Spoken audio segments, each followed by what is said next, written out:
گناہ کو پھیلانے کا ذریعہ بھی مت بنو، کیونکہ ہو سکتا ہے آپ تو توبہ کر لو، پر جس کو آپ نے گناہ پر لگایا ہے وہ آپ کی آخرت کی تباہی کا سبب بن جائے۔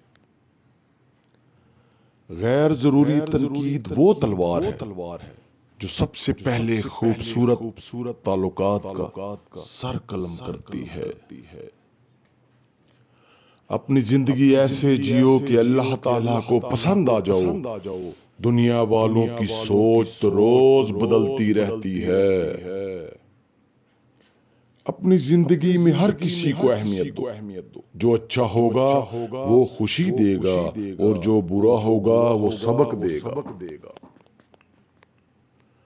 آج تک سم نہیں آ سکا اپنے بچوں کا پیٹ پالنے کے لیے 12 گھنٹے تک کام کرنے والے کے پاس مسجد میں جانے کے لیے 10 منٹ کیوں نہیں ہوتے؟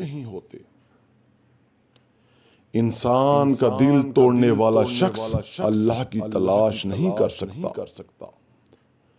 انسان کی اصل موت تب ہوتی ہے جب وہ کسی کے دل سے نکلتا ہے۔